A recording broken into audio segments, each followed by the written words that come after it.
ఓం నమ శివాయ. అరుణాచల శివ. ఓం నమో వెంకటేశాయ. కార్తీక పురాణం 3వ అధ్యాయము. కార్తీక మాస స్నాన మహిమ. బ్రహ్మరాక్షసులకు ముక్తి కలుగుట. జనక మహారాజా, కార్తీక మాసంన ఏ ఒక్క చిన్న దానం చేసినను అది గొప్ప ప్రభావం గలదై వారికి సకలైశ్వర్యములు కలుగుటయే గాక మరణానంతరము శివ సాన్నిధ్యమును చేరుదురు. కానీ కొంతమంది అస్థిరములైన భోగభాగ్యములు విడువలేక కార్తీక స్నానములు చేయక అవినీతి పరులై భ్రష్టులై సంచరించి కడకు క్షుద్ర జన్మల అనగా కోడి కుక్క పిల్లిగా జన్మింతురు. అధమము కార్తీక మాస శుక్ల పౌర్ణమి రోజు అయినను స్నాన దాన జప తపాదులు చేయకపోవట వలన అనేక చండాలాది జన్మలెత్తి కడకు బ్రహ్మరాక్షసిగా పుట్టెదరు. దీనిని గురించి నాకు తెలిసిన ఇతిహాసం ఒకటి వినిపించదను. సపరివారముగా శ్రద్ధగా ఆలకింపుము. బ్రహ్మరాక్షసులకు ముక్తి కలుగుట. ఈ భారతఖండమందలి దక్షిణ ప్రాంతమున ఒకానొక గ్రామంలో మహావిద్వాంసుడు, తపశ్శాలి, జ్ఞానశాలి, సత్యవాక్య పరిపాలకుడు, తత్వనిష్ఠుడు అను బ్రాహ్మణుడొకడుండెను. ఒకనాడా బ్రాహ్మణుడు తీర్థయాత్రాసక్తుడై అఖండ గోదావరికి బయలుదేరాడు. ఆ తీర్థ సమీపమున ఒక మహావట వృక్షంబుపై భయంకర ముఖములతోనూ దీర్ఘకేశములతోనూ బలిష్టింబులైన కోరలతోనూ నల్లని బాణ పొట్టలతోనూ చూసివారికి అతి భయంకర రూపములతో 3 బ్రహ్మరాక్షసులు నివసించుచు ఆ దారిన పోవు బాటసారులను బెదిరించి వారిని భక్షించుచు ఆ ప్రాంతమంతయు భయకంపితం చేయుచుండిరి. తీర్థయాత్రకై బయలుదేరి అఖండ గోదావరి పుణ్యక్షేత్రమున పితృదేవతలకు పిండ ప్రదానం చేయుటకు వచ్చుచున్న విప్రుడు ఆ వృక్షం చెంతకు చేరుసరికి యథాప్రకారం బ్రహ్మరాక్షసులు క్రిందకు దిగి అతనిని చంపబో సమయమున బ్రాహ్మణుడు ఆ భయంకర రూపములను చూచి గజగజ వణుకుచు ఏమీ తోచక నారాయణ స్తోత్రం బిగ్గరగా పఠించుచు, ప్రభో, అనాథరక్షక, ఆపదలోనున్న గజేంద్రుని, నిండు సభలో అవమానాలు పడుచున్న మహాసాధ్వి ద్రౌపదిని, బాలుడగు ప్రహ్లాదుని రక్షించిన విధముగానే ఈ పిశాచముల బారి నుండి నన్ను రక్షించు తండ్రి అని వేడుకొనగా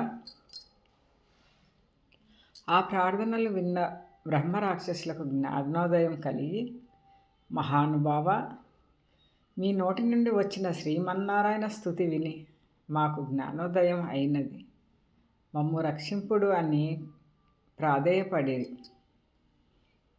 వారి మాటలకు విప్రుడు ధైర్యం తెచ్చుకొని, ఓయి, మీరెవరు?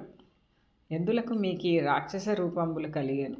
మీ వృత్తాంతం తెలుపుడు అని పలుకగా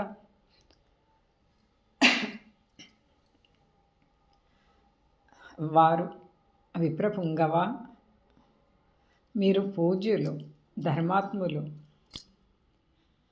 వ్రతనిష్టాపరులు. మీ దర్శన భాగ్యం వలన మాకు పూర్వజన్మమందలి కొంత జ్ఞానం కలిగినది.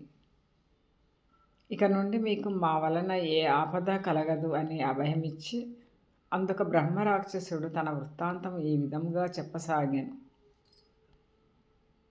నాది ద్రావిడ దేశం, బ్రాహ్మణుడను. నేను పండితుడనని గర్వం గలవాడినై ఇంటిని.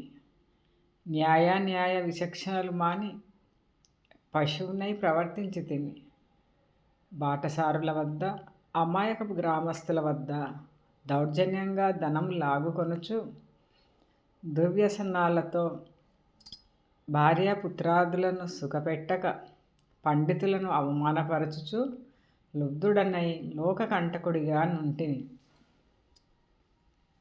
ఇట్లుండగా ఒకానొక పండితుడు కార్తీక మాస వ్రతమును యథావిధిగా ఆచరించి భూత తృప్తి కొరకు బ్రాహ్మణ సమర్థన చేయు తలంపుతో పదార్థ సంపాదన నిమిత్తము దగ్గరున్న నగరమునకు బయలుదేరి తిరుగు ప్రయాణంలో మా ఇంటికి అతిథిగా వచ్చాను. వచ్చిన పండితుని నేను దూషించి కొట్టి అతని వద్ద ఉన్న ధనము వస్తువులు తీసుకొని ఇంటి నుండి గెంటి వేచి తిని. అందులకు విప్రునకు కోపము వచ్చి, ఓరి నీచుడా, అన్యక్రాంతముగా డబ్బు కూడబెట్టినది చాలక మంచి చెడ్డలు తెలియక తోటి బ్రాహ్మణుడని కూడా ఆలోచించక కొట్టి తిట్టి వస్తు సామగ్రిని దోచుకొంటివి. నీవు రాక్షసుడవై నరభక్షకుడవై నిర్మానుష్య ప్రదేశములలో నొందువుగాక అని శపించుటచే నాకు ఈ రాక్షస రూపం కలిగినది. బ్రహ్మాస్త్రమునైనా తప్పించుకోవచ్చును కానీ బ్రాహ్మణ శాపమును తప్పించలేము గదా. కాన నా అపరాధం క్షమింపమని వారిని ప్రార్థించి తిని. అందులకతడు దయతలచి, ఓయి, గోదావరి క్షేత్రమందొక వటవృక్షము గలదు. నీవందు నివసించుటచే బ్రాహ్మణుడి వలన పునర్జన్మనందువుగాక అని వెడలిపోయాను. ఆనాటి నుండి నేను ఈ రాక్షస స్వరూపమున నరభక్షణం చేయుచుంటిని. కాన ఓ విప్రోత్తమ, నన్ను నా కుటుంబం వారిని రక్షింపమని మొదటి రాక్షసుడు తన వృత్తాంతమును చెప్పాను.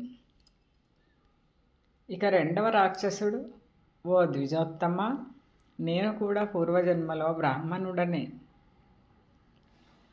నేను నీచుల సహవాసం చేసి తల్లిదండ్రులను బాధించి వారికి తిండి పెట్టక మార్చి అన్నమో రామచంద్రాయను నటుల చేసి వారి ఎదుటనే నా భార్య బిడ్డలతో పంచభక్ష పరమాన్నములతో భుజించుచుండెడి వాడను.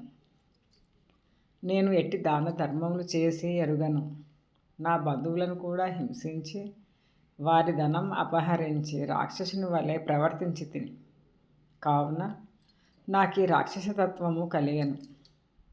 నన్ను ఈ పాప పంకిలము నుండి ఉద్ధరింపుము అని బ్రాహ్మణుని పాదములపై పడి పరిపరి విధముల వేడుకొనెను.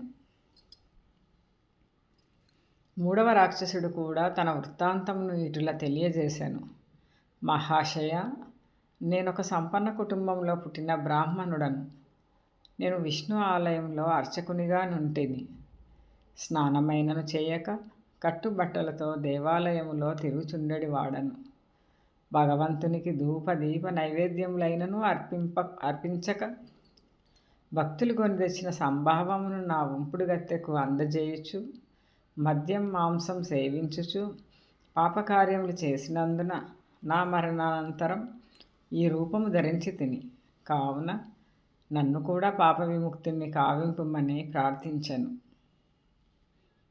ఓ జనక మహారాజా, తపోనిష్ఠుడగు ఆ విప్రుడు పిశాచముల దీనాలాపములు ఆలకించి, ఓ బ్రహ్మ రాక్షసులారా, భయపడకుడు. మీరు పూర్వజన్మలో చేసిన ఘోర కృత్యముల వల్ల మీకు ఈ రూపములు కలిగను.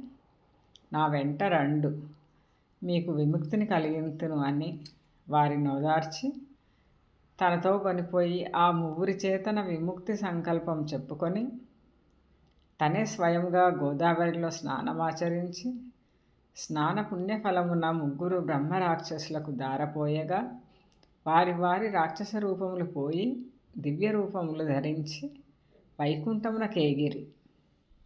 కార్తీక మాసంలో గోదావరి స్నానమాచరించినచో హరిహరాదులు సంతృప్తి నొంది వారికి సకలైశ్వర్యములు ప్రసాదించుదురు. అందువలన ప్రయత్నించి అయినా సరే కార్తీక స్నానాలను ఆచరించాలి.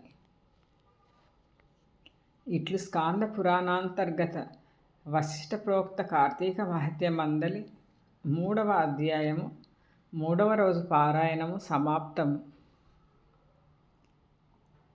సర్వే జన సుఖినో భవంతు. లోక సమస్త సుఖినో భవంతు. శివార్పణం.